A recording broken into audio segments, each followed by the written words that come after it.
Yeah, Dr. Sumit, have you joined?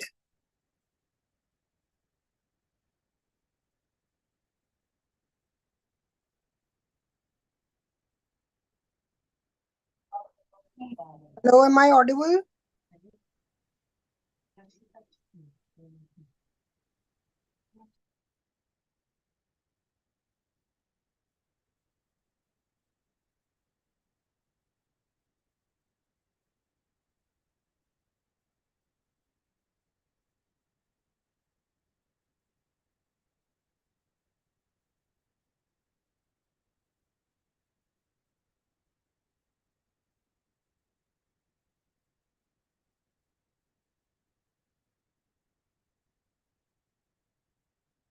Yes, ma'am, I've joined. Okay. Yeah. Okay. So I've made you the co-host. Try to share your screen. Yeah, I'll just do that.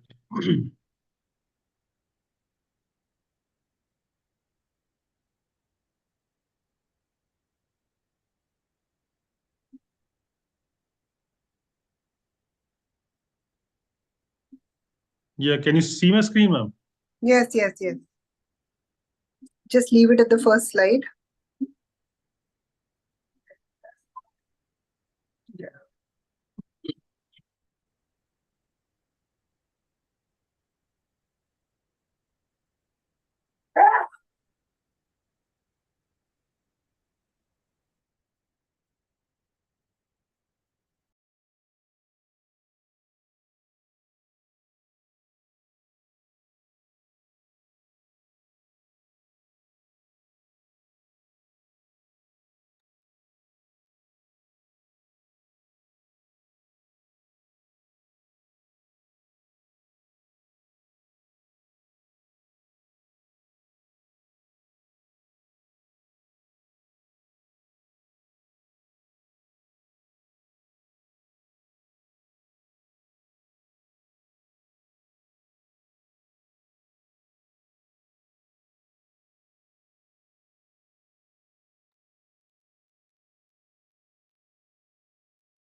All right, I think we are good to begin. So good afternoon, everybody. And once again, welcome to the PG Masterclass.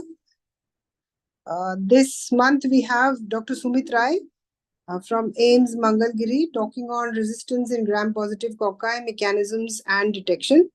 And if there are any questions, please put them in the chat and try to keep yourself muted while Dr. Sumit is talking. So Dr. Sumit Rai has been working very passionately in microbiology for many years, and he's now heading the Department of Microbiology at AIMS Mangalgiri. And over to you, Sumit, to take us through this class. And Thank you so much. just one disclaimer that this is being live streamed on YouTube. So in case you have any difficulty, anybody who's joining in through Zoom can please see it on our YouTube channel of IAMM PG Masterclass. And this is also being recorded for the YouTube channel. Yeah, over to you. Yep. Thank you so much, ma'am. At the outset, I would like to thank Dr. Sonal and all the members of Indian Association of Medical Microbiologists for this wonderful opportunity for the teachers all across the country to get in touch with the postgraduates and deliver whatever the subject or the topics that have been allotted to us. Today, the resistance in gram-positive cocci, the mechanisms and the detection methods. So, yeah, okay. So I hope you see my slides changing. So this presentation is primarily going to be centered, as you guess, around Staphylococcus. And of course, we'll be talking about Enterococci and pneumococcus as well. So as you know that the lot of resistance has emerged in case of Staph aureus and other coagulase negative Staphylococcus also. And MRSA is now present everywhere. We can't avoid it in any of the places or any of the new setups also like ours. We have got around nearly around 31% MRSA despite the hospital just being 3 to 4 years old. So it is everywhere. MRSA is present everywhere. And the typical part is that the resistance, especially to beta-lactams and even to the glycopeptides, is expressed in quite a heterogeneous manner. And epidemiologically speaking, the MRSA used to be, the classical definition used to be divided into community-acquired MRSA and hospital-acquired MRSA. And it has been very commonly seen that companion animals, like most of the strains and most of the isolates, have been acquired from animals and food animals and food products. And generally, basically, you can say the MRSA is the poster boy for One Health, just the way Salmonella is. So if you look at the timeline of the evolution of resistance, drug resistance in Staph aureus, we can see that the penicillin was discovered somewhere in the mid 1930s, 1940s, when it actually had a lot of effect. And subsequently, penicillin resistant strains evolved. For that, methicillin was introduced. There was multiple pandemics of penicillin resistant Staph aureus. Then, when methicillin was introduced later on, the first cases of methicillin resistant Staph aureus also developed. They had multiple isolates of MRSA in the US. And then eventually, after the starting of vancomycin, that was initially given as a very crude drug. And later on, now it's been much more refined. Vancomycin intermediate Staph aureus strains started evolving. And in 2002, the first cases of you can say, uh, the vancomycin resistant Staph aureus also started. And somewhere in 2000s also, 2000, mid 2010 also, we also had multiple strains of Linezolid resistant MRSA also evolving. So we did have some studies of our own in linezolid resistant MRSA, and we also found the hidden resistance to linezolid in Staphylococcus aureus. So if I just talk about the brief outline, how we'll be going through the drug resistance in Staphylococcus is that we'll be talking about resistance to the beta-lactam drugs, including penicillinase production, MRSA, what is BORSA, what is MODSA, the resistance to the various glycopeptides, visa, H visa, VRSA, and what we call a slow visa, the inducible clindamycin resistance, the MLSB resistance, resistance to oxazolidinones, linezolid resistance, the hidden resistance to linezolid, and few things about this resistance in the small colony variants of Staphylococcus aureus. So we will not be dealing with the details about the epidemiology and the screening or the infections or the clinical features, treatment and management, prevention, infection control measures, for which this is a very good clinical microbiology review that I would suggest all the attendees can go through. This is a very interesting article they can go through. So we all know that numerous number of antimicrobial agents have been developed and are also in the pipeline for Staphylococcus aureus, of which many of them are the cell wall active agents. Some of them are acting on the protein synthesis, they are the inhibitors. Some are acting on the DNA gyrase. Some are acting on the transcriptomes, or sometimes acting on the metabolism. So they're all present, but resistance have been present in almost every class of the antimicrobial that is available against Staphylococcus aureus. When we talk about the gram-positive resistance mechanisms, we have to always follow the CLSI M100 document as much as we can. And there are 6 tables, at least 6 tables that we have to follow by heart. That is table 3G to table 3L in the M100 document that is now available. And also the many information, a lot of information you can find out in table 2C of Staphylococcus and table 2D in Enterococci also. So these 6 tables, they are from 3G to 3L. The 3G starts from the detection of the beta-lactamase production by Staphylococcus species. Then we have oxacillin salt agar test for detection of MRSA, vancomycin agar for Staph aureus and Enterococcus detection. Then we have got the table 3J for the detection of the inducible clindamycin resistance in Staphylococcus and Streptococcus and also beta-HS. And of course, the test for screening for high-level mucorosal resistance in Staphylococcus aureus, and the in the end, the HLAR or the high-level aminoglycoside resistance for Enterococcus. So when you talk about the resistance to the beta-lactam drugs in Staphylococcus aureus, we have the penicillinase production, we got BORSA, MODSA, and the MRSA. So when it comes to the penicillinase enzymes or the penicillin hydrolyzing enzymes, we have to remember one thing, that overall, if you see in Staphylococcus, whether it's beta-lactam drugs or it is the glycopeptides, the killing mechanism is highly cell cycle dependent. So because beta-lactam drugs, they are the cidal agents, so they would be acting primarily on the dividing cells. So if we try and give any of the static drugs like erythromycin along with the cidal drugs, so the action of the cidal drug will get diminished. So we also should know that the different class of beta-lactam agents, they target individual penicillin binding proteins with different affinities. So there are a lot of variables which are present, and that's the reason why we see a lot of heteroresistance and variable expression of the resistance in Staphylococcus aureus. And in case of Staph aureus, the first and second generation cephalosporins have a greater affinity for the staphylococcal penicillin binding proteins as compared to the later generation cephalosporins. The gene which is primarily responsible for the expression of the beta-lactamase enzyme is the beta-lactamase Z gene that inactivates penicillin by hydrolyzing the critical beta-lactam ring.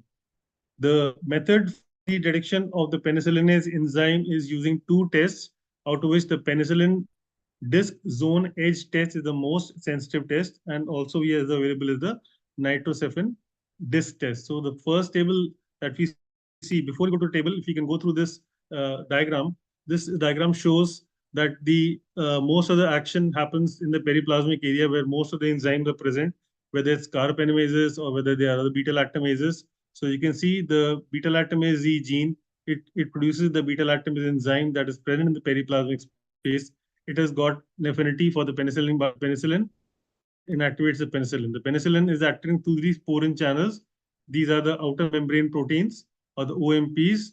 And similar kind of resistance we can see in Pseudomonas also when these porins they get mutated and they do not allow the entry of epenem, whereas they allow the entry of meropenem. So that's the OPRD mutation that we see in Pseudomonas. But in this case, the porins are intact. They allow the entry of penicillin inside, and the penicillin gets bound to beta-lactamase and it inactivates.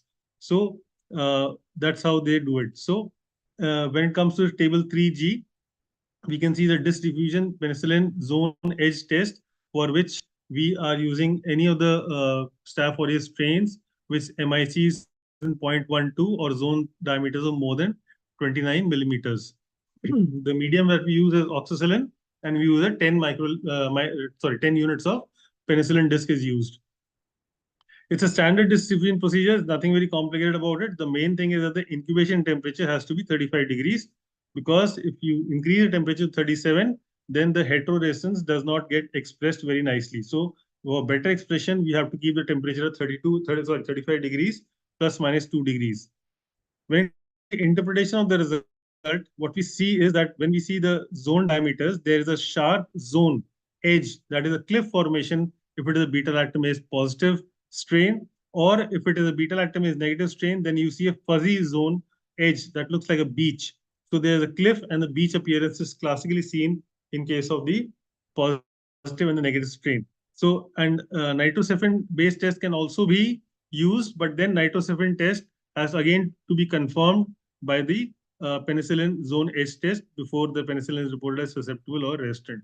So it is very penicillin susceptible strains, but ours being a new institute, we still do get maybe once or twice a month, we do get penicillin susceptible strains. So this is how it looks like. The plate on the left side, you can see the zone is absolutely very, very sharp. The zone is very sharp.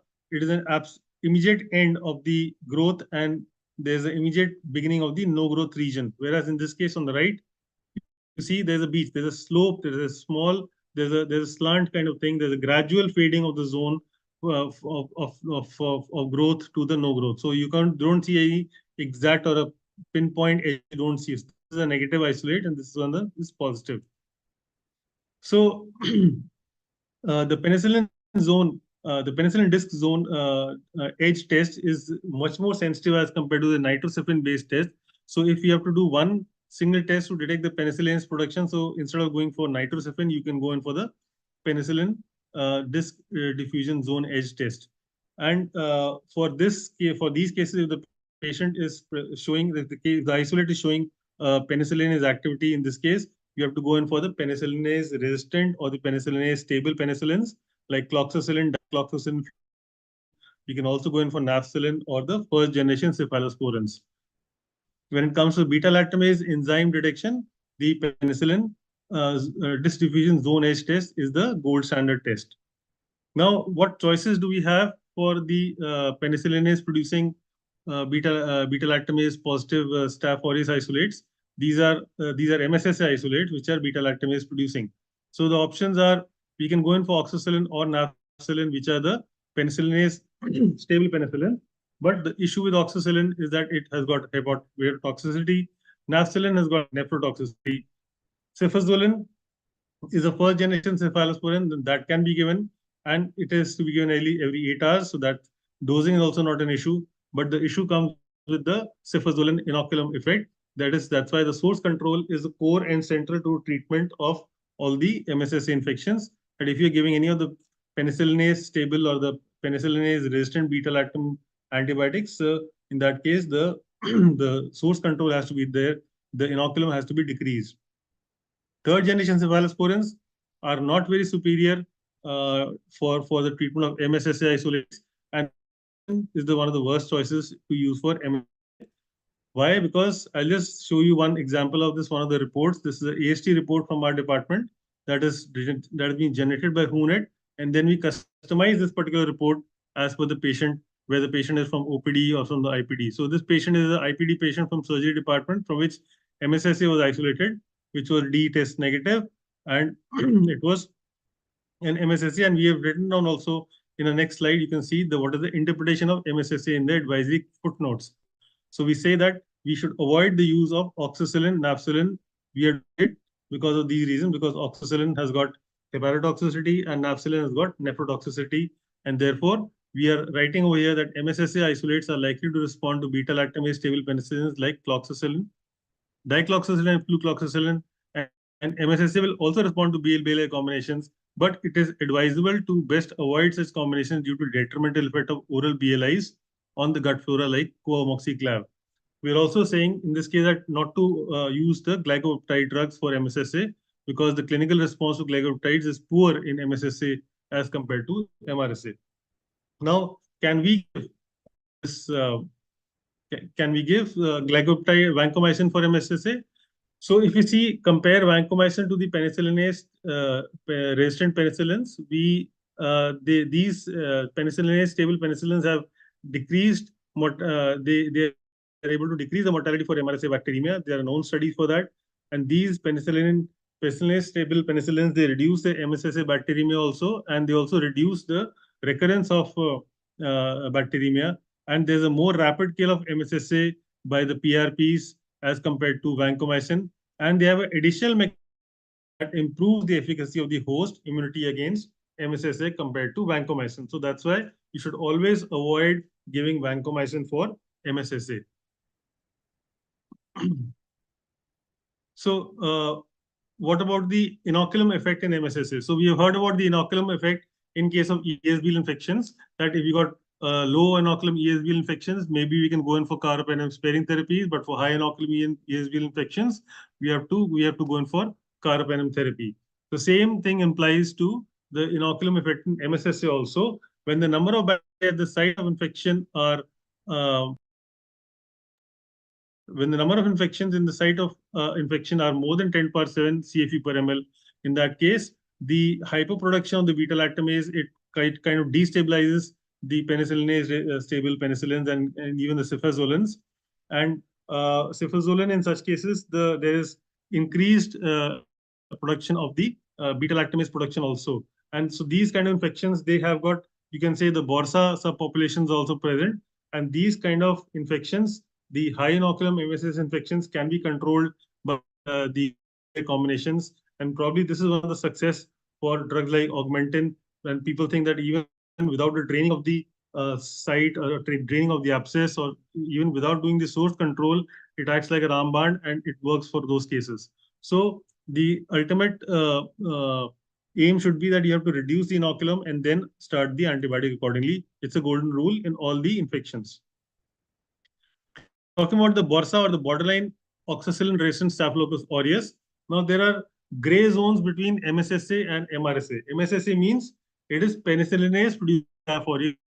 Means it's an altered target site producing Staph aureus. So the resistance is extremely heterogeneous, and there are multiple gray zones between these two extremes, MSSA and MRSA. And what happens with BORSA is that there's normally a hyperproduction of beta-lactamase enzymes. There are other mechanisms which might be present, but the most validated reason for the presence of the BORSA is the hyperproduction of the beta-lactamase enzymes. And initially, it was found that BORSA isolates may have oxacillin MICs of 2 or less than 2, and they're normally susceptible to penicillinase-resistant penicillins. And as we know that salt, because Staph aureus is a salt-loving bacteria, and that is the reason why it is present in the axilla, in the groin, in the nares where there is excessive sweating. So the beta-lactamase synthesis is enhanced by 5 to 10% NaCl. So whatever methods that we'll be going through, in practically every method, you'll be having 2 to 4% NaCl in all the media. So BORSA strains, they with the higher oxacillin MICs also exist, which may be resistant to penicillinase producing or the penicillin. And therefore, because they are beta-lactamase producers, they can be neutralized by clavulanic acid or sulbactam also compared to MRSA. So the prevalence is not very much known in Indian studies, but in the Western study, it is said to be around 5% of all the MSS isolates. The testing of BORSA is very, very challenging because there are no absolutely defined guidelines for the diagnosis of BORSA. But there was this very interesting article published in IAMM Molecular Biology article that defined that what was the BORSA can be defined as. So BORSA, they say, is basically negative for the MEK, negative for penicillin binding 2A also. It's negative for that. It is resistant or intermediate to oxacillin by distribution when the zone size is less than or equal to 12 millimeters. So yes, oxacillin as a disc is being used occasionally, but in not all cases. And of course, if there is resistance to oxacillin by the E-test using 2% NaCl, and if there is a consistently there is a MIC of 4 or more than 4 when tested in triplicate. So triplicate reading of MIC of 4 on a 2% NaCl agar for oxacillin and zone diameter than equal to 12 is suggestive of presence of a BORSA isolate. Then we come to the MODSA or the modified Staph aureus. In this case, the resistance is in Staph aureus. This is non-MEK-A and non-MEK-C mediated. So it looks like Staph aureus, it looks like MRSA only, but there's no MEK-A, there's no MEK-C present. Resistance-wise, it is above BORSA, but you can say it is below the MRSA.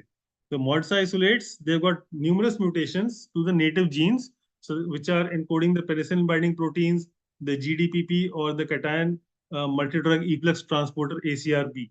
So there are mutations which are the usual mutations. So BORSA is producing beta-lactamases. MRSA is a penicillin PBP2 positive, whereas in this case, PBP is being mutated, but in different sites. So this MEK-A and MEK-C is negative. Oxacillin MICs are high, and many times it's wrongly identified as MRSA. So if you start doing the penicillin, you can say the latex agglutination test or the MEK-A gene for the MRSA isolates, you might find some of them are negative for MEK-A and MEK-C. Those isolates are the MODSA isolates. So this was another very interesting study that defined the MODSA isolates as these are associated with unique truncating mutations in the gene encoding the cyclic diadenosine monophosphate phosphodiesterase enzyme or a non-synonymous substitution in the gene encoding PPP2. So basically the unconventional mutations in the PPP2, they give rise to a MODSA isolate. So if we talk about the from penicillin to MRSA, if we talk about from penicillin susceptible Staph aureus to MRSA, you can say they are like the 50 shades of gray. So if we begin with the penicillin susceptible Staph aureus, in this case, this is a wild type phenotype. That means pan susceptible to all the antibiotics. Then came the MSSA with an oxacillin MIC of less than 2, in which case the beta-lactamase Z gene was responsible for resistance for the beta-lactamase production. Then came the BORSA with an oxacillin MIC varying from 4 to 16 microgram per ml because of the hyper beta-lactamase production. Then came the MODSA with oxacillin MICs definitely than 4 microgram per ml because of the mutations other than MEK-A and MEK-C. And finally came the MRSA with oxacillin MICs of more than 4, but definitely the target site alteration by the presence of the MEK or the MEC gene.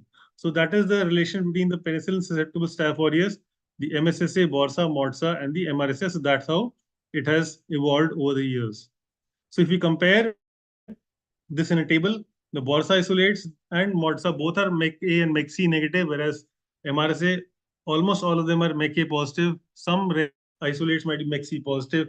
In BORSA, there is hyperproduction of the beta-lactamase, and we can use the nitrocephin test because beta-lactamase is being hyperproduced, so nitrocephin will definitely be positive.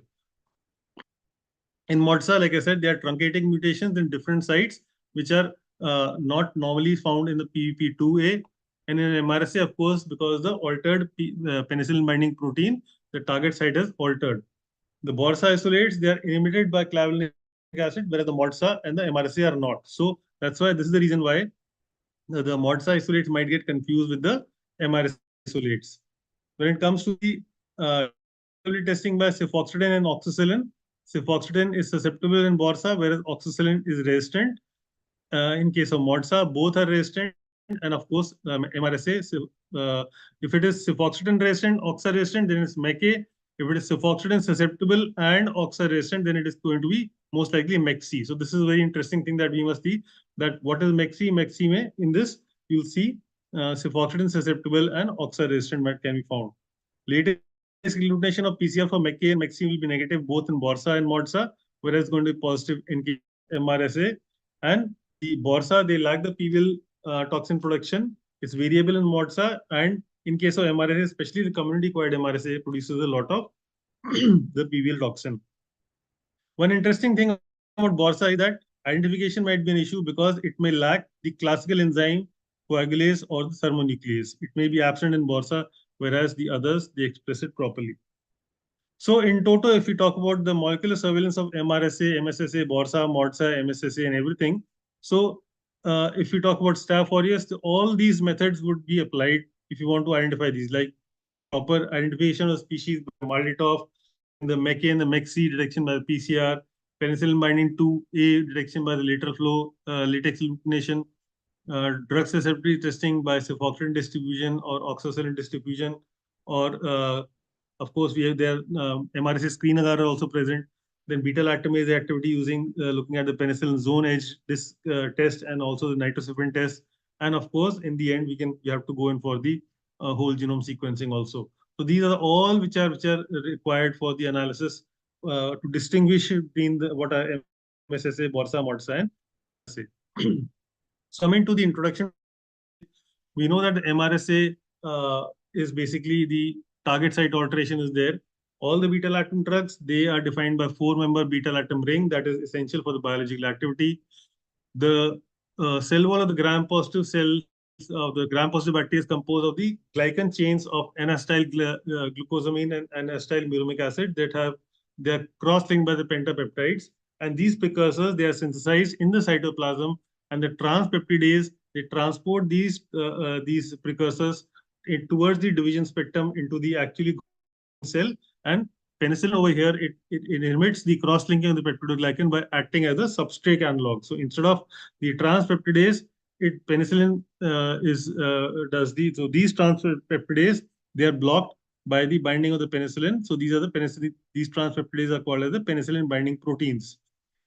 So the binding of the beta-lactams to the penicillin binding proteins leads to formation of long-lasting acyl complexes, and they block the transpeptidase activity, and therefore the peptidoglycan is not formed properly. So like I said previously, the killing mechanism is highly cell cycle dependent. How did MRSA actually emerge? So like I said, that the Staph aureus is one of the poster boys for One Health, and many of the strains of the coagulase negative staph, now it is known as Staphylococcus other than Staph aureus. So SOSA is the new terminology for cons.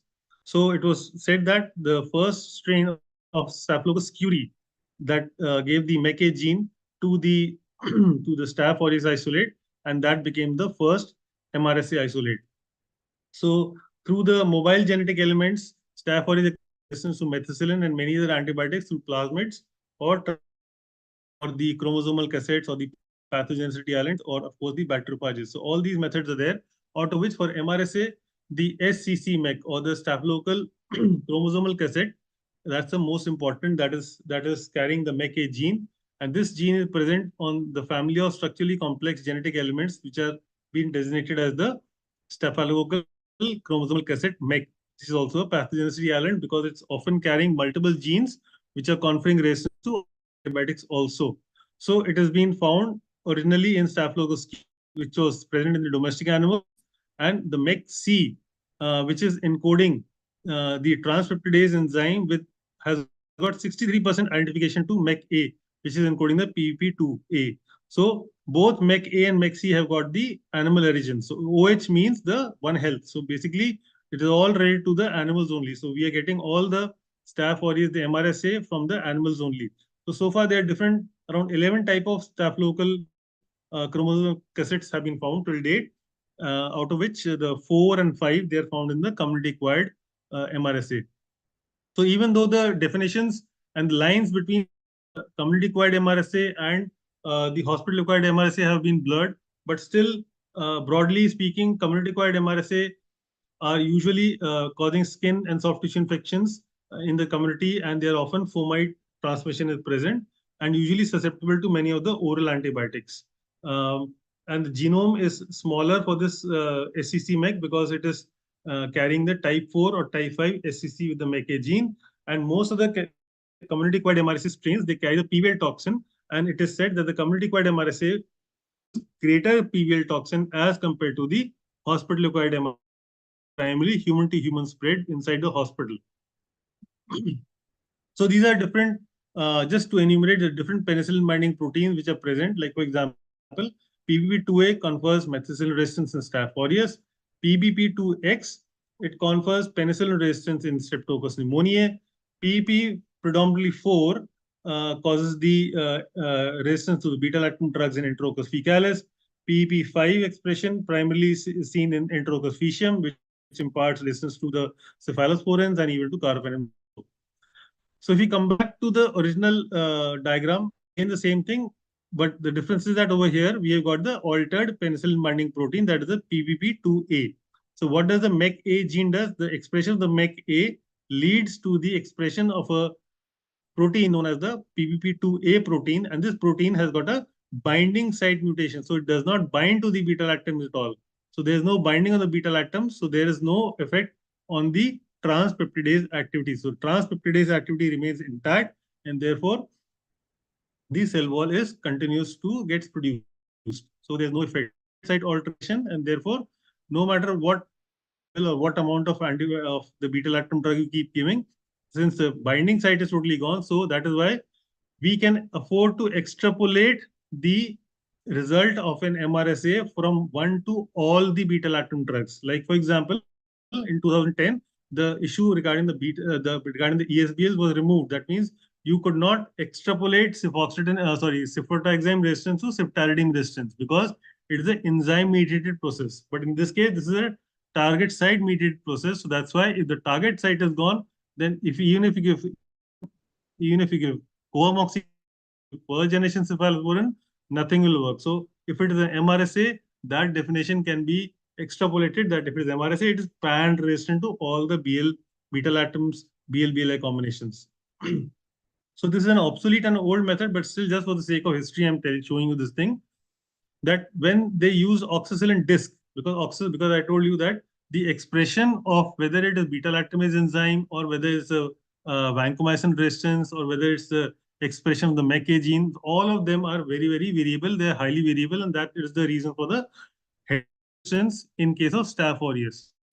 Now, what is happening over here? The use of oxacillin, it's a very stable drug, but because of heteroresistance, you see a fuzzy zone over here, which shows the heterogeneous expression, and this case shows the homogeneous expression. So we don't want to see these kind of things because we want to express everything. We don't want heterogeneous expression. We want all these cells in the entire clone to express the gene, so that we don't see this kind of zones and create confusion. We have got an absolute 0 or 1 kind of interpretation. So if we see 2C of Staph aureus, the methods or targets for detection of methicillin resistant Staph aureus. So they're doing the cefoxytin disc for which the time of incubation is 16 to 18 hours. Now, the oxacillin is not used in the disc diffusion. Because of this reason only, this is not used. That is why I told you that the previous method was obsolete. And then again for the MIC, we have got cefoxytin and oxacillin. So oxacillin MIC we can do for all the different staph loci that you have, but the incubation time is 24 hours. Whereas in case of cefoxytin, the incubation time is much lesser. So cefoxytin is good at detection of heteroresistance.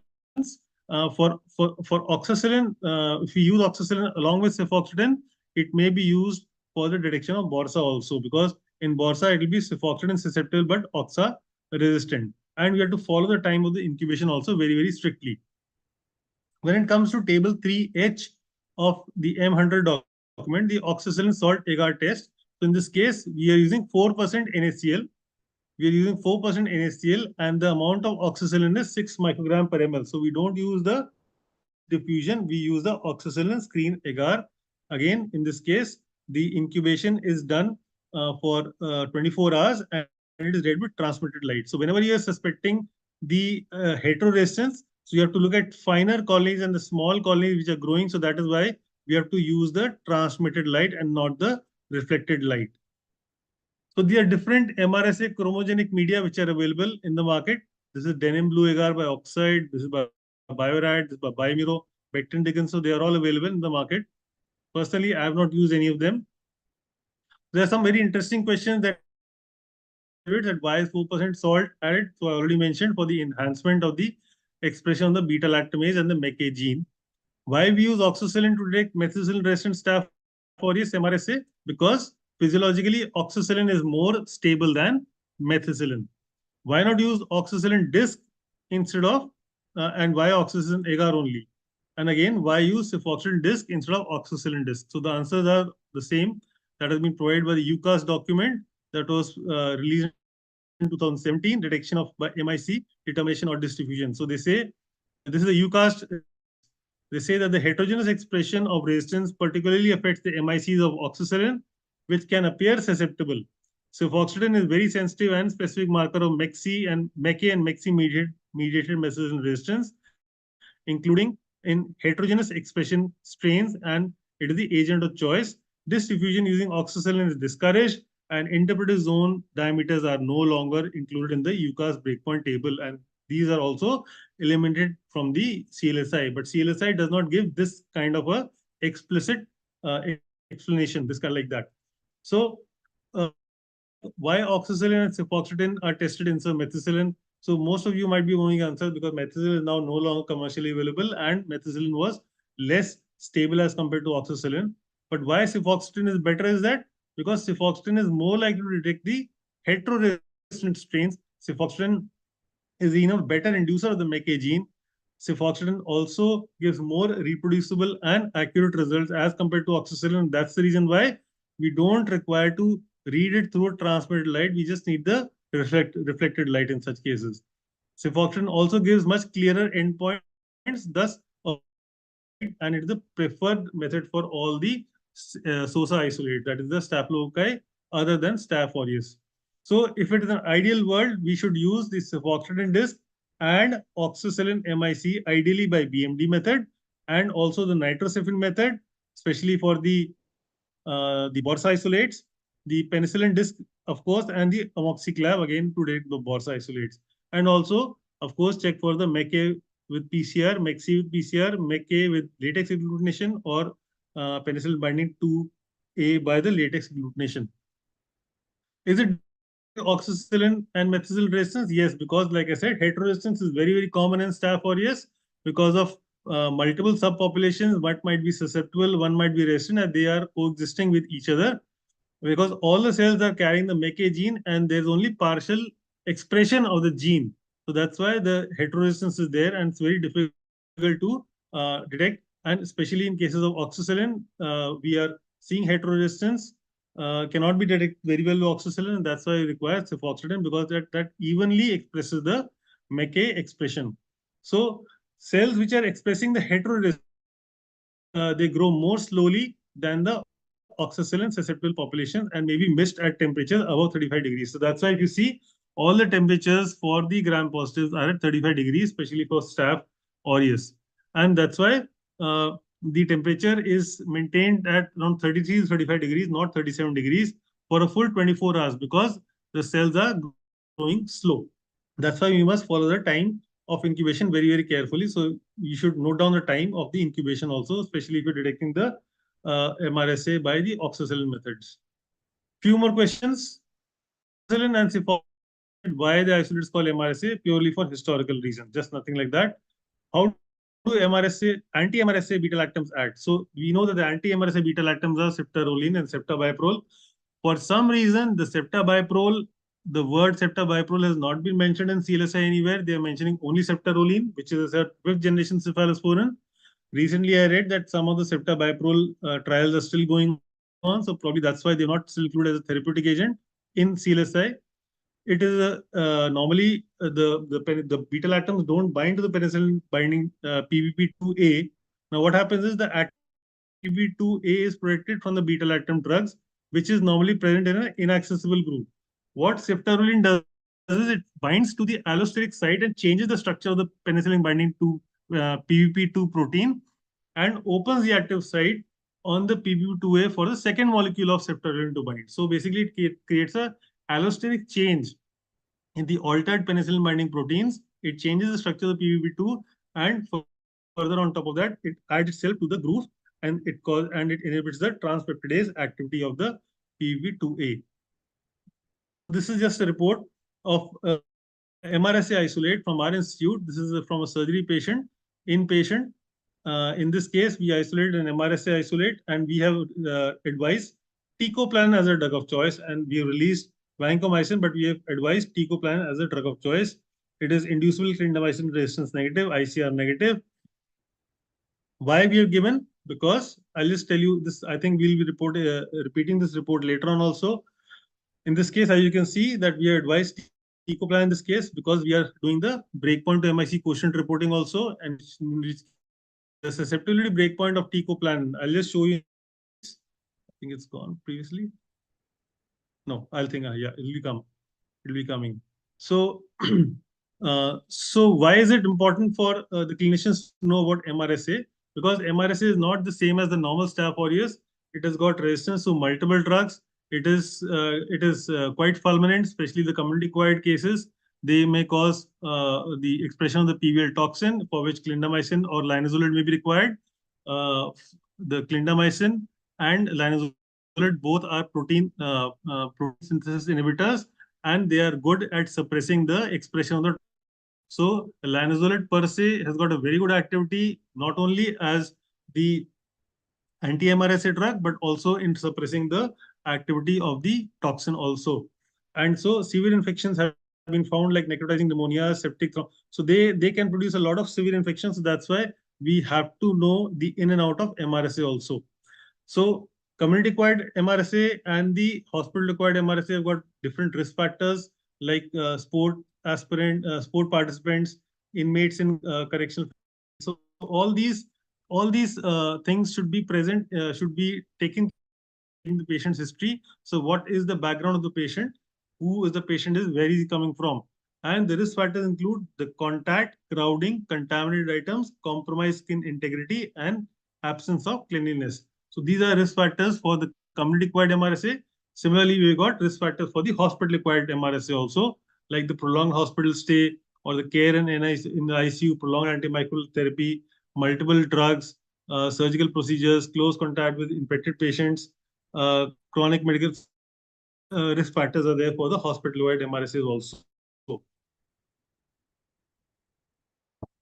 Coming to the resistance to glycopeptide drugs in Staph aureus, we'll begin with the vancomycin susceptible MRSA, where the vancomycin MICs are less than equal to 2, the heteroresistance visa, the visa, and the vancomycin resistant Staph aureus.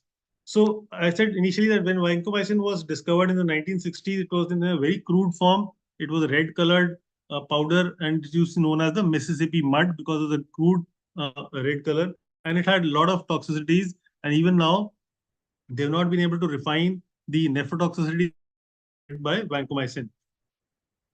It binds with high affinity to the penultimate D-alanine residues of the newly synthesized pentamers, which are causing a disruption of the peptidoglycan assembly. So they have got actions. They are also cell wall active agents, just like the beta-lactam drugs. So we back to the table 2C, and this is why I was referring to the previous report of MRSA, why we are advising teicoplanin. So now in this case, vancomycin MIC, as you can see, there are no breakpoint zones, right? So there are no break for the lipoglycopeptides. There are no breakpoint zones for the breakpoint zones for vancomycin. There are only MICs available. So please don't use discs of vancomycin. Don't use discs of teicoplanin also, except maybe in case where the breakpoint zones are available for, like in case for Enterococci. So if you see the breakpoint MIC, that means the MIC below which the isolate is likely to respond clinically, that is 2 or less than 2 in case of vancomycin, whereas in case of teicoplanin, which is still investigational as compared to CLSI, and CLSI is an American document, mind that CLSI still writes it as investigational because not approved by for the clinical use in the USA because it's not still FDA cleared. So why we are insisting on teicoplanin is because the breakpoint to MIC ratio, because you see the susceptibility breakpoint of teicoplanin is much higher as compared to the vancomycin, and therefore even we get the MICs also of teicoplanin much lower. So the ratio of the susceptibility, susceptible breakpoint MICs, susceptible breakpoint to the MICs obtained is much higher in case of teicoplanin as compared to vancomycin. So again, just a reminder: do not use the vancomycin discs for staph aureus or for staph other than Staphylococcus aureus. Now, what's this point number 15 is very interesting. For staph aureus, vancomycin susceptible isolates may become vancomycin intermediate during the course of prolonged therapy. So, if you are suspecting a patient is not responding or they is taking a prolonged time to respond to vancomycin therapy, you have to go back and see the history of vancomycin intake. And also, FYI, vancomycin should not be given as a monotherapy. Vancomycin should, for MRSA, always has to be supplemented with some other drug because vancomycin is a molecule. It's a very large molecule, and that's the reason why we don't have breakpoint zones, because a breakpoint of 18 is susceptible and 17 is resistant has got a margin of only 1 millimeter. So there can be a lot of errors when it comes to the breakpoint zone calculations for vancomycin. That's why it is better to have MICs only. Now, coming back to the same report of MRSA, if you can see over here, this is what I was saying, that the breakpoint MIC, susceptible breakpoint MIC is 8 for teicoplanin, for vancomycin is 2. But the MIC of the isolate that we obtained is 0.5 and 1.5 for vancomycin. This is by e-test. So you can see MIC by Agar gradient method. This is the actual screenshot of our AST report. This is not that I've made something specifically. This is a random report of an MRSA that I've picked up. So the d-test is negative for inducible clindamycin resistance. And in this case, we have also even given the dosing of the antibiotic as per the John Hopkins guidelines and as per the Sanford guidelines that we follow. The septic arthritis, heavy inoculum infection, we give septic if it is an asymptomatic infection or a or a local infection, what to do. If D-test is negative, clindamycin may be added if signs of toxemia are present to neutralize the effect of toxins. So all these notes are going on our AST reports. Coming to the MIC creep that we have, that's a very common phenomenon that we see in vancomycin, that patients infected with vancomycin with MRSA, they experience a phenomenon known as the MIC creep. They experience poor clinical outcomes, there is delayed in treatment response, there is increased mortality, there's increased rate of relapse, extended hospitalization, and increased cost also. So as you saw in that table, point number 15, the patients who have taken prolonged vancomycin therapy are likely to have, or they are like to get a MIC creep, and the MIC creep will depend on the type of the AST method. So what actually happens during MIC creep is because the constant exposure of the antibiotic, the cell wall starts thickening. That is the reason of the development of the H-visa and the visa isolates, because of the thickening of the cell wall. So it also depends on the type of the staph aureus strain, the type of patient and the population evaluated, and of course, also depends on the type of AST method used. So in some of the surveillance projects and surveillance program, many people are reporting vancomycin MICs of 4 and 8 without even confirming. So please be very, very careful before you're reporting any vancomycin MIC of more than 2. So it is not a very, very good method for reporting MICs. You have to counter check, you have to cross check your quality control using the ATCC 29213. 29212 is Enterococci, 29213 is Staph aureus, that is used for MIC detection. So coming to table number 3I, that is the vancomycin screen agar for the Staphylococcus. Again, this is 6 microgram per ml of vancomycin, and for this we have to do inoculation of 0.5 McFarlane turbidity standard, and using a micropipette we have to do a spot inoculation of 10 microliter drop onto agar surface, and then incubate at 35 degrees for 24 hours. If there's a growth, then there's a presence of probably vancomycin. So you have to confirm. If growth is there, you have to confirm. You just don't blindly give it as vancomycin intermediate staph aureus or vancomycin resistant. You have to first confirm it. So this is the old protocol of CDC where the vancomycin disc zone. So this is not, but the basic protocol is quite similar, that they used to initially screen and then do the MIC detection using a vancomycin screen plate and also the BMD methods, and then check for purity, confirm the ID, and then send the isolate to a referral lab for confirmation of the vancomycin resistance. Coming to the VISA isolates, the vancomycin intermediate susceptible staph aureus isolates. This is a 2015 document of CDC that tells us that ideally we should use the reference broth microdilution method for the detection of the VISA isolates. So if the MIC is more than 16, vancomycin resistant, but if it is between 4 to 8, then it is most likely a VISA. But the important point is that we have to give a full 24-hour incubation time because of the heteroresistance, which is also present in the in glycopeptide resistance also. Then there's commercially prepared brain-heart infusion agar containing 6 microgram of vancomycin. If we see a colony of more than one colony in 24 hours, then we have to confirm again with the broth microdilution also. Of course, there's gradient E test also, but gradient E, keep in mind, it normally gives you 1 to 2 log dilutions higher as compared to the broth microdilution. So whenever you're noting down your values of MICs, please write down MIC BMD or MIC E test like that, so that there's no confusion. Because if it is MIC BMD, then the values of the MIC BMD would be slightly lower as compared to the MIC E test. So what is VISA? VISA basically it has got reduced susceptibility to vancomycin, but there's no frank resistance. And it is not due to the acquired antibiotic resistance gene, but it results from the accumulation of mutations. So what happens is that there are multiple mutations that keep on accumulating, and it begins increased thickness of the cell wall. So the ones which have got only increased thickness of cell wall, they are normally labeled as H-VISA, and which are the outcomes of the MIC creep. Other than that, there are additional mutational changes like the cell wall changes leading to anomalous division of vancomycin, diffusion of vancomycin through the VISA cell wall, decreased negative cell surface charge and less vancomycin binding, decreased autolysis, increased cell wall synthesis, and decreased peptidoglycan cross-linking result. High affinity binding of vanco to non-aminated neuropeptides. So these are the changes besides the thickening of the cell wall. So the thickening of the cell wall is only change that creates the H-VISA, whereas the further mutational changes leads to the development of the VISA isolate. So if we talk about the H-VISA and all these things, so H-VISA is a heteroresistant VISA that develops into a frank VISA later on. So similar to MRSA, the VISA phenotypes is commonly preceded by a hetero and multiple mutations in the H-VISA strains lead VISA phenotype. The mu3 was the first H-VISA that was characterized, which was proven to have a thickened cell wall and not the presence of other mutations. Like the hetero MRSA, H-VISA also reveals uneven killing of a seemingly homogeneous cell population, and there is no cross-resistance to teicoplanin. So you can see the rise in the MIC to vancomycin, but not to teicoplanin. In H-VISA, majority cells have no resistance to vancomycin and they get killed by 2 microgram per ml.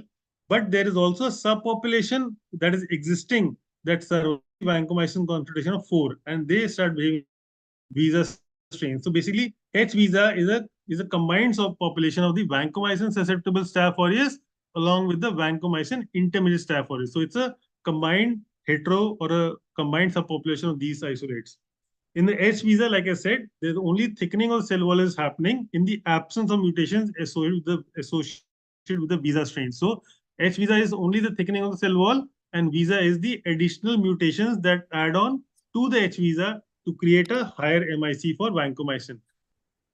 Coming to the slow H visa, it is characterized by and it requires 72 hours of growth or more for colony formation. It has got relatively high MICs of almost 8 to vancomycin compared from visa. It has got an unstable profile and they revert back in the absence of vancomycin. Mutations in the RPOB and the RPOC genes of the RNA polymerase, they are the reason for the slow visa to emerge. And lower concentration mupirocin. It's very interesting that lower concentrations of mupirocin enable the isolation of stable S visa strains, and this approach is used to demonstrate the presence of S visa isolates. Coming to the frank MRSA, the frank VRSA. VRSA carries the VAN A operon. So this VAN A is very similar to the same that we see in the VAN A of Enterococci also. So VRSA carries the VAN A operon that provides the cell with two important activities. One is the hydrolysis of the existing D-alanine precursors. So D-alanine precursors are the normal precursors which are the components of the cell wall. In that case, the normal precursors get hydrolyzed, and the new ones they get synthesized, D-alanine and the D-lactate precursor, which is vancomycin. Now, I'll just in the later slides also you'll see the D-alanine and the D-lactate and the D-alanine and the D-serine.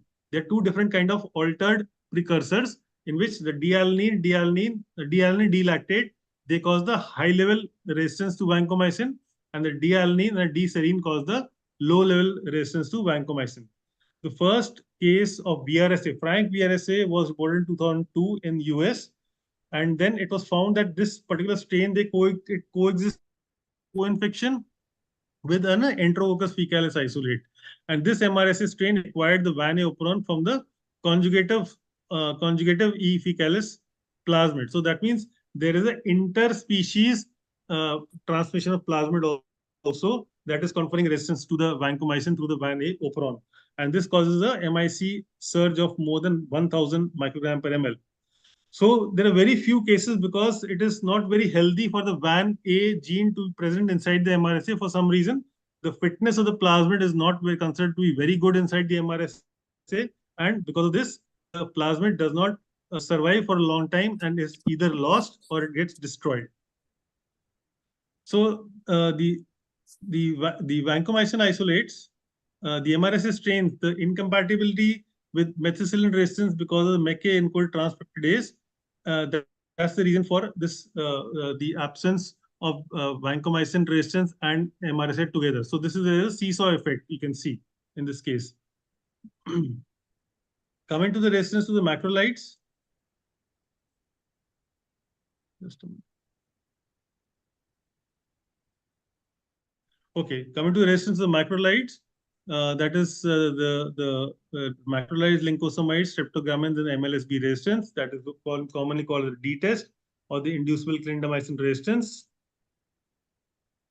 So coming to table 3J, that tells us that how we're supposed to do the distribution testing for D-testing. In this case, very interesting thing is that we have to include only those organisms which are resistant to erythromycin and susceptible or intermediate to clindamycin.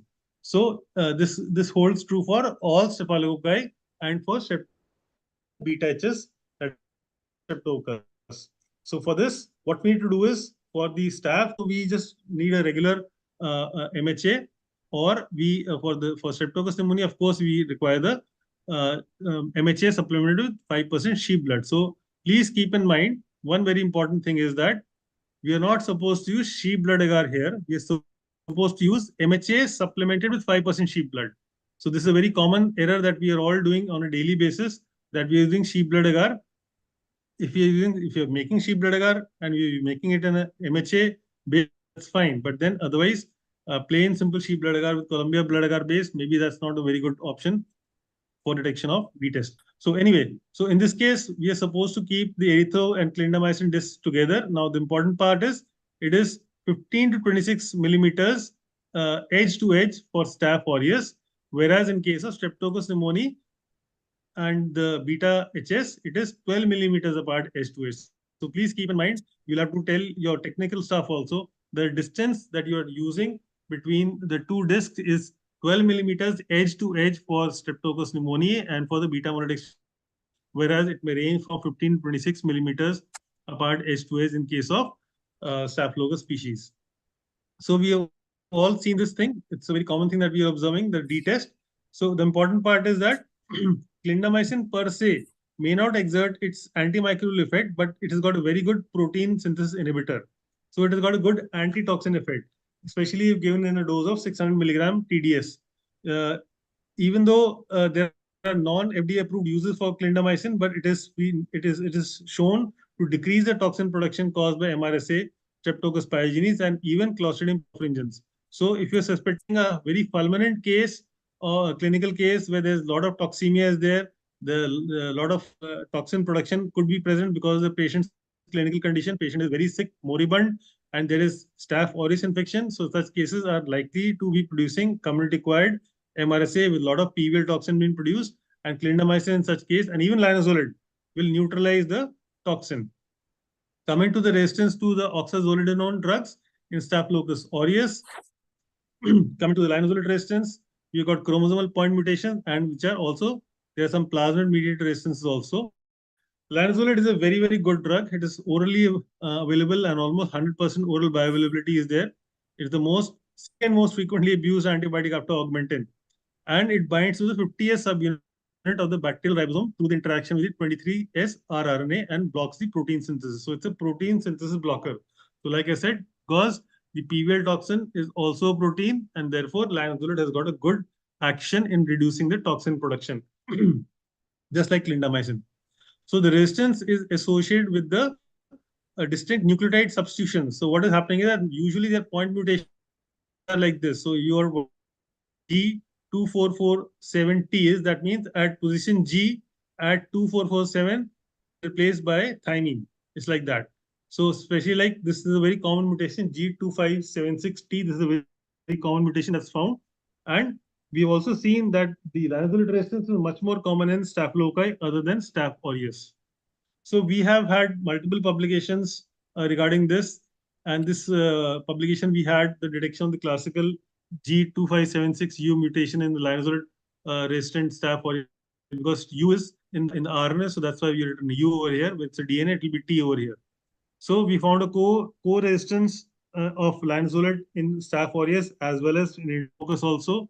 And then the 23S rRNA, the 23, we did the PCR for the 23S rRNA, that particular domain, it creates a amplicon of around 746 base pairs. And then 746 base pair amplicon was sequenced by Sanger sequencing, and we found a point mutation at the G2576U position, which is the domain 5 of the 23S rRNA.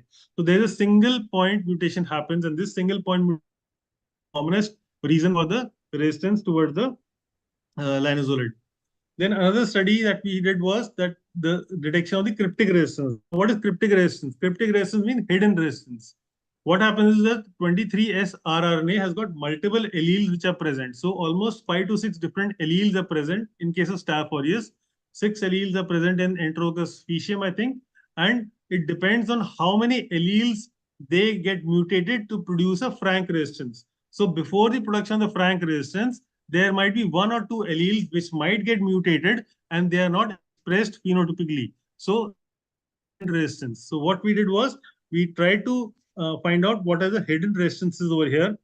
And when we did this particular study, we found at least 2 isolates of MRSA which were linezolid susceptible, but they did contain the hidden resistance or the cryptic resistance. So if you see over here, PCR was done for the domain 5 of the 23S rRNA that yielded a 746 base pair amplicon. Now what happens is that this particular single point mutation, it creates a restriction site. That means it is active for the restriction endonuclease, that is 1. That NHE1, it cuts the amplicon at that particular point, and it splits the amplicon into two separate bands of 557 base pair and 189 base pair. So this 746 band will be present in all the gram positives. It will be present in all the gram positives, but the if we do the either we do the Sanger sequencing or we do the SNP, the single nucleotide polymorphism, or the PCR-RFLP, if you do, we'll find out that only the ones which have got a single point mutation, the restriction site will be created, and after the addition of NHE1, it cuts the amplicon into the 189 and the 557 base pair. Thereby, when we run the gel like this, so it will show you two separate bands. So this is a very old technique. Yes, it's been now replaced with WGS, but still, for the purpose of knowing what is the conventional PCR, we must know this. Then we have got a plasmid-mediated resistance towards linezolid that is mediated through a ribosomal methyltransferase CFR gene, which is located in the plasmid and other mobile genetic elements also. It is also present in the commensal flora like this, the Staph aureus and Staph aureus, and can be transferred to the clinical MRSA isolates. One good thing is that linezolid may show resistance, but tedizolid remains active against the CFR gene resistance mechanism, and it is 4 to 6 times, 16 times more potent than linezolid, and much more dramatic fall in toxin production can be seen. So if we see there is linezolid resistance, maybe we can go in for a tedizolid treatment also if possible. Now, small colony variants are also very commonly missed causes of drug resistance, and these are basically nutritionally deficient staph isolates which have been exposed to multiple times, multiple antibiotics, and they become. They are easily missed mutant strains, and they are known to cause recurrent infections, and they harbor atypical phenotypic and resistance pattern. And they've got a very uncharacteristic appearance on sheep blood agar, and we are likely to miss them. And that's why we need to reincubate the plates. If we see tiny colonies, we need to reincubate. And these are the kind of, we can say, auxotrophic strains that arise out of chronic exposure to antibiotics. So this was a very interesting case that looked like a gram positive, like a, you can say, a diphtheroid growth from a aspirate from a patient's lymph node. And we found very, very tiny colonies. When we made the gram stain, we found this gram positive cocci. So just out of curiosity, we incubated it, and after multiple days of incubation of 3 days to 4 days, we found it classical, the fried egg colonies of the small colony variants of Staphylococcus aureus. We published this case also. This is a very interesting case. So these are the small colony variants. They cause recurrent infections. They cause repeated infections. And why? Because we are easily missing on them, because they're very tiny. They would show very atypical growth on blood agar, and they may not grow on McConkey at all, and they may also not exhibit the classical features like the tube coagulation. Then there is mupirocin resistance also in the gram positives. So there is mupirocin resistance, can be of low level or can be of high level. That also shown in the CLSI also. This is also another case of a patient who was colonized with mupirocin resistant MRSA, and we failed to decolonize it despite the isolate being susceptible to erythromycin. So similarly, in this case also, we did the PCR-RFLP, and we found that the mutation was present. And in table 3K, that tests the mupirocin disc using the 200 microgram mupirocin disc. Again, 24 hours incubation time, and read with transmitted light, we see the growth. It is typically for the high level mupirocin resistance, that is more than MICs of more than 512 microgram per ml. Coming to drug resistance in Enterococci, there is resistance to aminoglycosides, glycopeptides, resistance to oxazolidinones, which is almost same as Staph aureus, and resistance to the beta-lactam drugs. So this one, it tests about the HLAR, so the high-level aminoglycoside resistance. So we are testing, CLSI recommends 2 antibiotics, that is gentamicin and streptomycin. So gentamicin, we are using gentamicin 120 and streptomycin 300 discs. Ideally, both of them should be used, but if you got a deficiency or some issues are there, so only gentamicin can be used, because gentamicin would be covering most of the aminoglycoside modifying enzymes. So the most common cause of the aminoglycoside resistance in Enterococci is the aminoglycoside modifying enzymes. Other than that, there are intrinsic resistances also to aminoglycosides, because the entry of aminoglycosides inside the Enterococci is oxygen dependent, the cell wall is very difficult. It does not penetrate. So normally at usual concentrations or the levels which are usually achieved in the blood, these antibiotics cannot affect aminoglycosides cannot affect Enterococci, and therefore for that they are always combined with the cell wall active agents like the beta-lactam drugs. Until unless the beta-lactam drugs don't break the cell wall, they cannot enter inside. So that's why they are never given as monotherapy for Enterococci. And overall, generally also, aminoglycosides are never to be given as monotherapy. They are not to be attempted as treatment of choice for lung infections because they don't achieve very good concentration. They monotherapy for some of the urinary tract infections because aminoglycosides have very good concentration in the urine, so they can be given rarely as the monotherapy for lower UTI, especially caused by NDMs, in which case many of them are only amica susceptible and resistant to all antibiotics. So if you see that there is resistance in the gentamicin or in streptomycin, in that case, it is not synergistic with cell wall active agents like ampicillin, penicillin, and vancomycin. So in such cases, you cannot give this treatment together. Now, why we are using only gentamicin and streptomycin? Because other aminoglycosides don't need to be tested because their activities against Enterococci are not superior to gentamicin, streptomycin. That is one thing, because genta and strepto, both of them together, they cover almost all the different aminoglycoside modifying enzymes. A very interesting information I wanted to share is that I think many of the examiners may also ask that some of the antibiotics, the aminoglycosides are ending with mycin, MYCAN, and some are ending with MICAN. So what's the difference? So the aminoglycosides that are derived from bacteria of the Streptomyces are named MYCIN, whereas those which are derived from Micromonospora are named with the suffix of MICIN. So that's why we got tobramycin as MYCIN and gentamicin as MICIN. So please be careful about the spellings of these aminoglycosides also.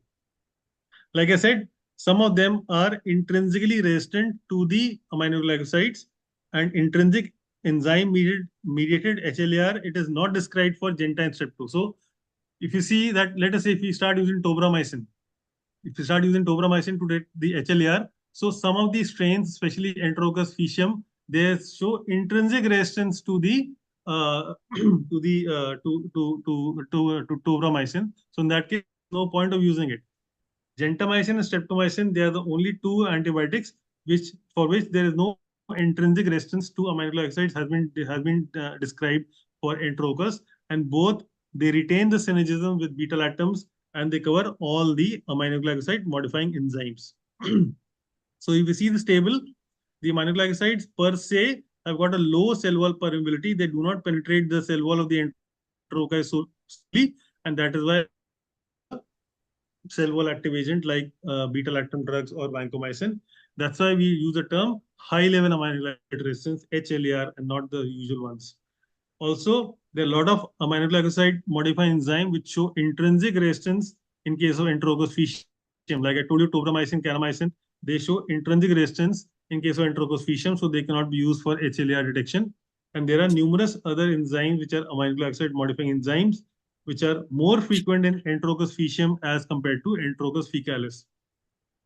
Then we also know that the Enterococci are intrinsically resistant to many of the cephalosporins.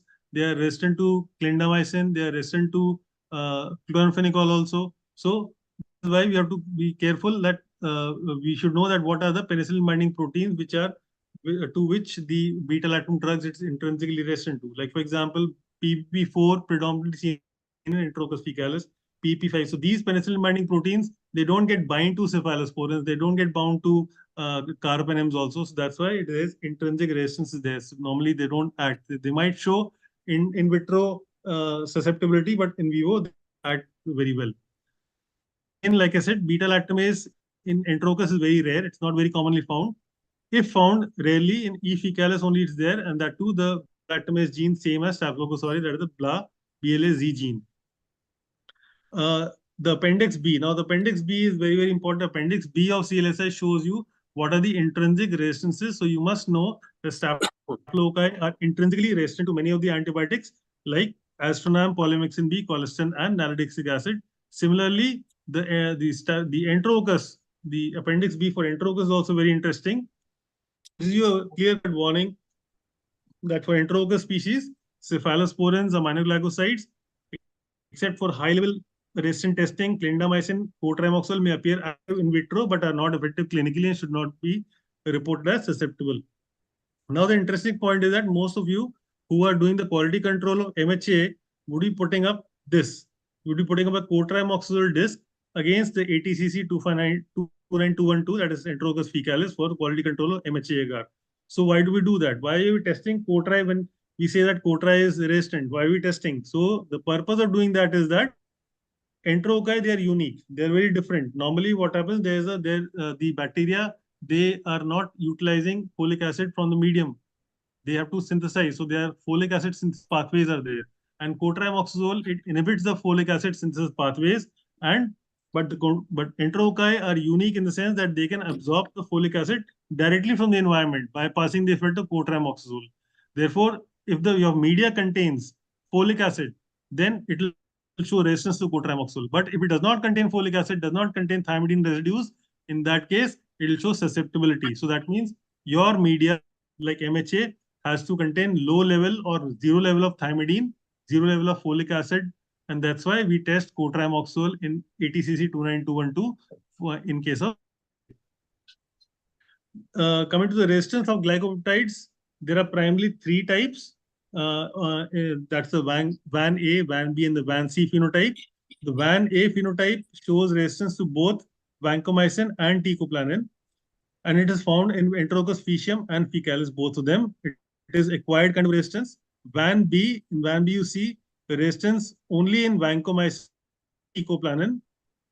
You see an intrinsic resistance to both vancomycin and teicoplanin. So if I just go back to this table of Appendix B, you see over here, Enterococci gallinarum and Enterococci cassiflavus is showing resistance to vancomycin and not to teicoplanin. So this is the intrinsic or the inherent VAN C resistance is present over here.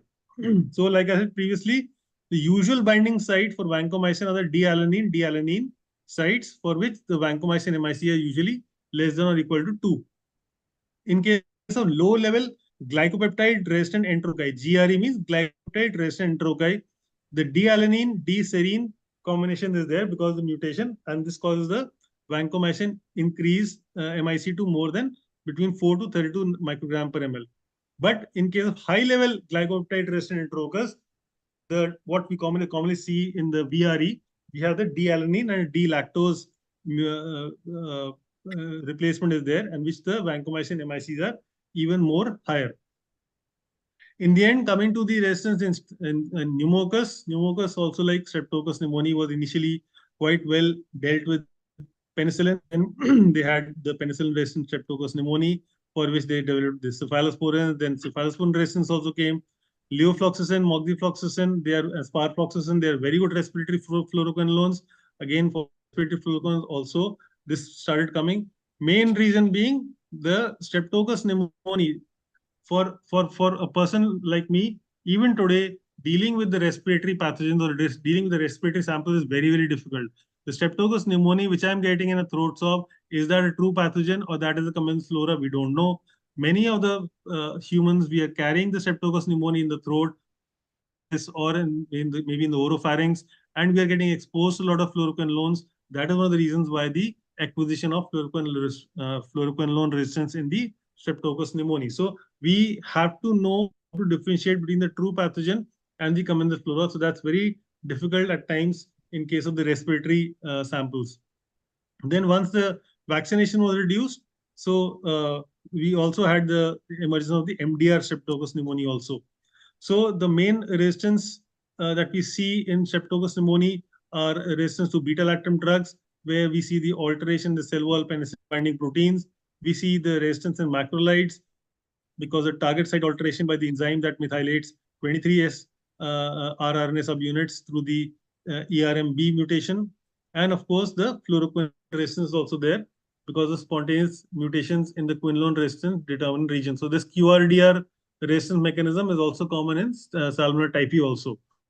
So these are the major resistance mechanisms and the methods of their detection in Staphylococcus Enterococci and in Streptococcus pneumoniae. So at the take-home message I would like to give to the attendees is study and imbibe the basics to the most advanced, because we are a generation that have to learn from coagulase to MALDI. We have to read good articles, all the articles from ASM, like anti agents in chemotherapy, Journal of Clinical Microbiology reviews, all the mini reviews, reviews, standard operating procedures from ASM, the Qmitex from ASM, journals like Journal of Antimicrobial Chemotherapy, Clinical Infectious Diseases, Journal of Infectious Diseases, uh, infection control and hospital epidemiology, of course, our very own beloved journal, Indian Journal of Epidemiology, American Journal of Infection Control, British Society of Antimicrobial Chemotherapy documents. So these are the sources that we have to read on a daily basis whenever and wherever possible, because we just can't rely on 3 or 4 books. We have to go through all these. And of course, the must documents like UCAS. UCAS has got all free open sources documents and all the rational documents that you can go through. CLSI M100, M39, M2, M7. These are the four, I would say, the four Vedas of AST that must we have to read. Desirable ones are M45 for the fastidious organisms and M11 for the anaerobes. CLSI newsletters and rational documents, CDC guidelines and MDROs, the IDSA and the American Society for Healthcare Pharmacists guidelines and guidance document whenever and wherever possible. With that, I'd like to end this masterclass with a note of thanks to Dr. Sonal and the entire team of Indian Journal for IAMM also. Thank you so much, Dr. Sonal. Thank you, Sumit. That was excellent. And there are a few questions. And then I will ask Bharti ma'am, who joined, to wind up. One of the question is that we say that the vanco resistance has to be given, intermediate is between 4 to 8. So why do we use a vanco screen agar with 6 micrograms per ml? We are using 6 microgram per ml because we have to detect the entire variate range. Actually, the range will start from 4 to 2. So anything that is growing between that, so we have to cover the entire range. So ideally, maybe in the future, they might get rid of this, because one single breakpoint is not sufficient to detect the entire range of the visa isolates. So yes, it is a very valid question. I cannot really give you the rationale why only single this thing is used. The agar dilution method should be used for vancomycin visa Yes, detection. because this vanco screen agar also misses visa. So once we have more of visa coming in, I think we'll have to change the methodology. Yes, Or yes, change the concentration. Right now, visa strains are so few in the world that we really are not bothered by that small little number. And probably yes, it is that if you increase more vancomycin concentration in the agar medium, the medium becomes very thick. So yes, the growth of the organism per se becomes very, very difficult. It eats up the moisture kind of thing. So that is why we could not use disc also, because the diffusion is so slow. So yeah, I think that could be one of the reasons that they standardized it at 6 maybe.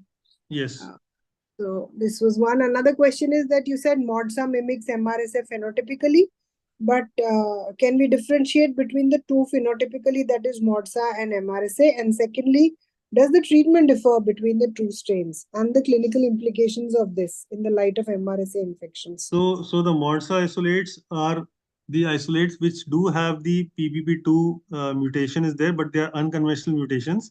They will be negative for the MEC-A. So we need to do maybe a latex agglutination or a PCR for MEC-A. If they are negative, but they are cefoxitin resistant and they are resistant to oxacillin, then in that case we can label them as MRSA. Yes. Treatment should not vary because these are also altered penicillin binding proteins. So in that case, ultimately you may have to go in for a glycopeptide along with some other antibiotics. So glycopeptide therapy should not be given as a monotherapy. All right. Now, people have asked about sharing of CLSI document. Now, I'll answer that on behalf of Sumit. CLSI are patented documents which are purchased, and they should not be shared even on WhatsApp and other social media or other platform. But if you want to really read CLSI, they are available for reading purposes if you log in and create your account Yes, in CLSI, which is yes, valid for 1 full year. So you can read there. You cannot select anything, save anything. Maybe you can click a photo, but you cannot download anything from their website, but you can read now. That means your generation is that much lucky. We didn't have that also.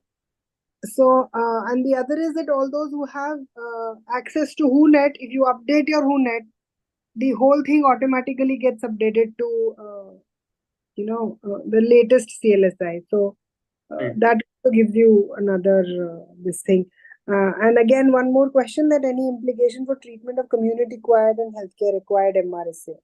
Sumit, I think that will be the last question that we take. Ultimately, the entire treatment cannot be given as a blanket therapy. We have to rely on the AST. So what we do in our case, like we have to first see if the patient is from OPD or from the. If the patient is from the OPD and he's got we assume that that's a community-acquired MRSA. In that case, we look at all the oral antibiotics and we release the oral antibiotics and we try to avoid the parenterals like vancomycin and teicoplanin. So we do get a very good, at least in our setup, we get a very good susceptibility to doxycycline. We get a very good susceptibility to chloramphenicol, to cotrimoxazole. So we do release the oral antibiotics for the OPD patients, which are the query community acquired MRSAs. All right. So I think we've already crossed our time limit. So I will request Dr. Bharti, our president, ma'am, to please say a few words and wind up this discussion. So thanks a lot, Sumit. That was really exhaustive presentation, and you really explained beautifully all aspects, whether it be the pathogenesis or it be the lab and the clinical aspect. They're very well, compiled together. So really, thanks a lot. And I think you have a huge audience to that because of your reputation, and really, that was a great presentation. And how beautifully you describe what the visa and the VRSA and all those strains, how to diagnose them and where we can go wrong. And the best part, I think, the carry home message, the all the material you provided, where to read from, will really help the students. So I think I'll just cut it short. Thanks a lot for your presentation, and we look forward to more such presentations from you. Thank you, ma'am. Thank you. Thank you, ma'am, and thank you everyone for joining in. Thank you so much. Thank you. Thank you.